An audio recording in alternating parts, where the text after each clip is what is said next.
It was interesting. Staying awake was hard, but obviously you can't fall asleep on people that have your career in their hands. It was interesting. It was very educational. I learned a lot over that 4 hours, um, and I'm just glad that it's over. Really, I'm really glad that it's over.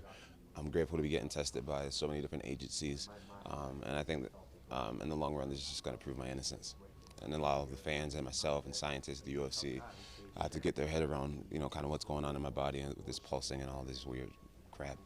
Yeah, well, you said it'll help prove your innocence. How do you think it'll do that? How do you think all of these tests now, because you're being tested by, what, 3 different agencies now? What is the positive of that? Well, the benefits to that will be, if I have something in my body that's pulsing, the benefits will be to understand what makes it pulse and what makes this come out, and I just feel like everyone's going to have their head around it, and that's the benefit, really. Just getting your head around it. Knowledge is power. Is there anything that concerns you about it, though? I mean, you've been kind of caught up in some red tape of drug testing before. Now you have 3 different agencies testing you. Do you have any concerns over giving your test samples to so many different entities? No, I'm not. I don't have any concerns. No, we have nothing to hide, and that hopefully that's apparent. We're gladly willing to do what we got to do to get past this situation that we're in. So yeah, we have nothing to hide, and that's what that proves. And one of the questions I've wanted to ask you for a while is how careful are you being? At the commission hearing, it came up that you used to be on 14 supplements, now you're on 4. I want to say that at your last fight, I saw someone hand you a bottle of water, the cap was unsealed, and you said you couldn't have it anymore. I mean, what changes have you made in your life just to be careful that something that doesn't make it into your body that you were unaware of? Yeah, just to be clear, I was never on 14 supplements. I've taken up to 14 supplements throughout the course of my career, but never like 14 supplements at a time. That's crazy. But yeah, I've made a lot of changes. Just mainly just more aware, and I lean on my brothers around me a lot more to just keep an eye out on my food and my drinks, and we're cautious of kind of where we go. And there's even been times where maybe a waiter or waitress would look at me a little funny, and I just leave that restaurant. So it's safe to say we're a little paranoid, but it's safe.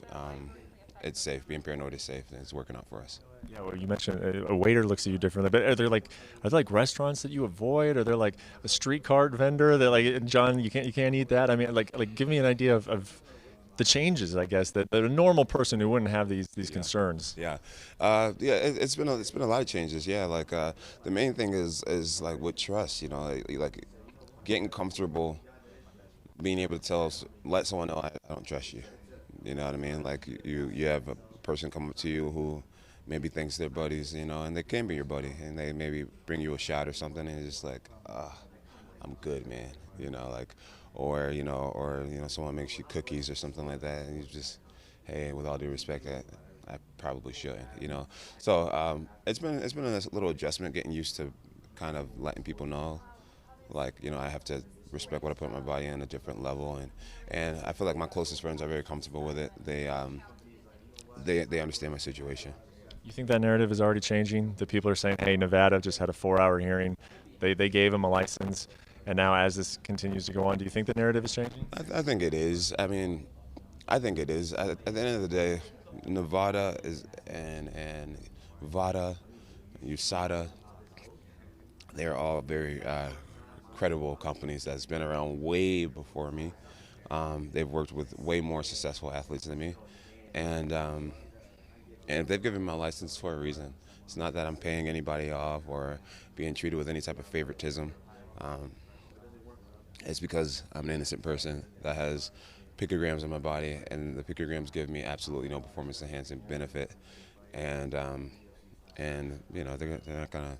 I don't think they're in the business of ruining people's careers. They're in the business of keeping the sport clean and keeping the competition fair, and that's what it has been. It's been fair. Especially because what I've learned is that this gives me absolutely zero performance-enhancing benefits. So, Anthony Smith, I know that you're a guy who studies his opponents. What have you learned about Anthony Smith in the time that you've been studying up on him? Anthony's a great opponent. He has been around for a long time. He has a black belt in jiu-jitsu, very well-rounded athlete, and he's a legitimate threat. We take him very seriously, and we believe we'll get the job done. Every time you fight, Daniel Cormier comes up at some point, whether it's before the fight, after the fight. You think that happens, or you think we go through an entire pre-fight buildup and we don't hear any Jon Jones, Daniel Cormier talk? I got a feeling no one's going to talk about Daniel Cormier leading up to this fight, but you. I think I'm going to be able to slide through this one without hearing DC. I think so. Yeah.